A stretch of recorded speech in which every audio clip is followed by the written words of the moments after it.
भक्तगणों, आज आपको वाल्मीकि रामायण अरण्यकांड में श्री राम का तत्कालिक स्वप्नों द्वारा राक्षसों के विनाश और अपनी विजय की संभावना करके सीता से लक्ष्मण को पर्वत की गुफा में भेजना और युद्ध के लिए उद्यत होना। प्रचंड कथा सुनिए।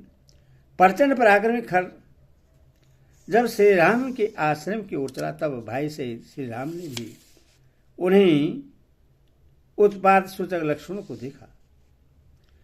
प्रजा के अहित की सूचना देने वाले उन महाभयंकर उत्पादों को देखकर श्री रामचंद्र जी राक्षसों के उपद्रव का विचार करके अत्यंत अरमस में भर गए और लक्ष्मण से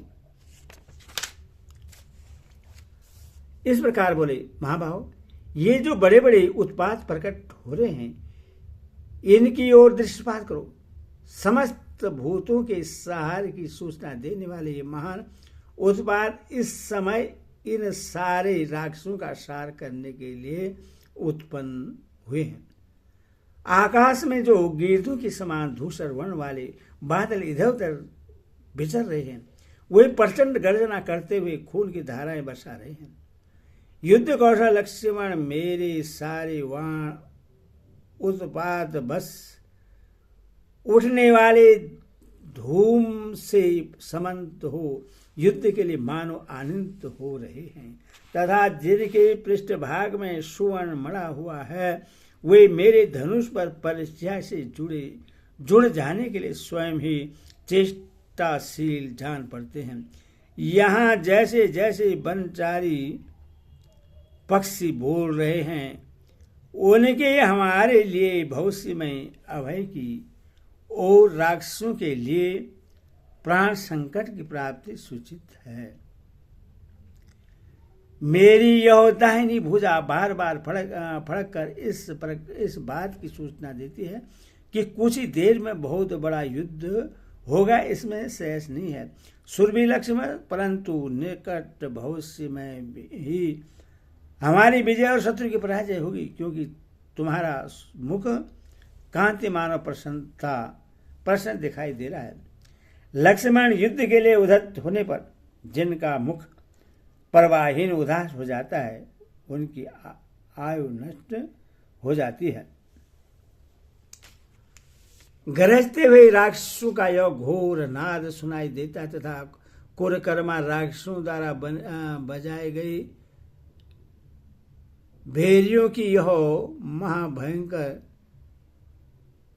ध्वनि कान में पड़ रही है। अपना कल्याण चाहने वाले विद्वान पुरुषों को उचित है कि आपत्ति की आशंका होने पर पहले से ही उससे बचने का उपाय कर लें। इसलिए तुम धनुष बाण धारण करके विदेही कुमारी सीता को साथ ले पर्वत की उस गुफा में चले जाओ जो वृक्षों से आच्छादित है।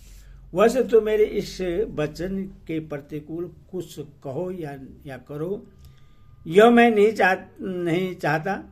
अपने चरणों की शपथ दिलाकर कहता हूं कि शीघ्र चले जाओ। इनमें संदेह नहीं कि तुम बलवान और शूरवीर हो तथा इन राक्षसों का वध कर सकते हो, तभी मैं स्वयं ही इन निशाचरों का सार करना चाहता हूं। इसीलिए तुम मेरी बात मानकर सीता को सुरक्षित रखने के लिए इसे गुफा में ले जाओ। श्री रामचंद्र के ऐसा कहने पर लक्ष्मण धनुष बाण ले सीता के साथ पर्वत की दुर्गम गुफा में चले गए। सीता से लक्ष्मण के गुफा के भीतर चले जाने पर श्री रामचंद्र जी ने हर्ष समुझे प्रबंध हो गया, ऐसा कहकर कवच धारण किया। प्रज्वलित आग के समान प्रकाशित होने वाले उस कवच से विभूषित हो श्री राम अंधकार में प्रकट हुए महान अग्निदेव की समान शोभा पाने लगे। पराक्रमी श्री राम महान धनुष एवं बाण हाथ में लेकर युद्ध के लिए डटकर खड़े हो गए और परसिया की टंकार से संपूर्ण दिशाओं को गुजारने लगे। तदनंतर श्री राम और राक्षसों का युद्ध देखने की इच्छा से देवता, गंधर्व, सिद्ध और चारणी आदि महात्मा वहां एकत्र हो गए। इनके सिवा जो तीनों लोकों में प्रसिद्ध महर्षि, शिरोमणि, पुण्यकर्मा, महात्मा ऋषि थे, वे सभी वहां जुट गए और एक साथ खड़े हो परस्पर मिलकर योग कहने लगे। गौ, ब्राह्मणों और समस्त लोगों का कल्याण हो। जैसे चक्रधारी भगवान विष्णु युद्ध में समस्त श्रेष्ठ असुरों को परास्त कर देते हैं, उसी प्रकार इस संग्राम में श्री रामचंद्र जी पुलस्त्यवंशी निशाचरों पर विजय प्राप्त करें। ऐसा कहकर वे पुनः एक दूसरे की ओर देखते हुए बोले, एक और भयंकर कर्म करने वाले 14,000 राक्षस हैं और दूसरी ओर अकेले धर्मात्मा श्री राम हैं, फिर यह युद्ध कैसे होगा? ऐसी बात करते हुए राशि, सिद्ध, विद्याधर आदि देव, योनि, गण से श्रेष्ठ ब्रह्म ऋषि तथा विमान पर स्थित हुए देवता कोतवाल बस वहां खड़े हो गए।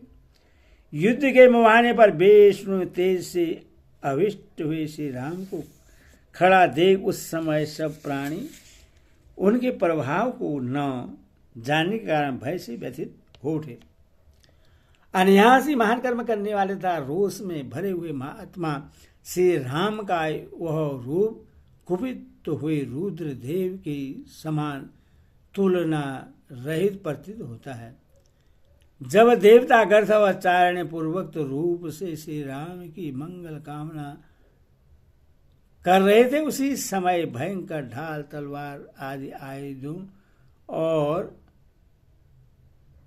ध्वजाओं से उपलक्षित होने वाले निशाचरों की वह सेना गंभीर गर्जना करती हुई चारों ओर से श्री राम जी के पास आ पहुंची। वे राक्षस सैनिक विरोचित वार्तालाप करते युद्ध का डंका बजाने के लिए एक दूसरे के सामने जाते, धनुषों को खींचकर उनकी टंकार फैलाते, बारंबार मत होकर उछलते और जोर जोर से गर्जना करते और नगाड़े पीटते थे। उनका वह अत्यंत तुमुल नाद उस वन में सब ओर गूंजने लगा। उस शब्द से डरे हुए वनचारी हिंसक जंतु तथा वन में गए जहां किसी प्रकार का कोलाहल नहीं सुनाई पड़ता था, वे वन्य जंतु भय के मारे पीछे फिरकर देखते भी नहीं थे। तब सेना बड़े वेग से श्री राम की ओर चली। उस समय नाना प्रकार के आयुध धारण करने वाले सैनिक थे। वह समुद्र के समान गंभीर दिखाई देती थी। युद्ध कला के विद्वान श्री रामचंद्र ने भी चारों ओर दृष्टिपात करते हुए खर की सेना का निरीक्षण किया और वे युद्ध के लिए उनके सामने बढ़ गए।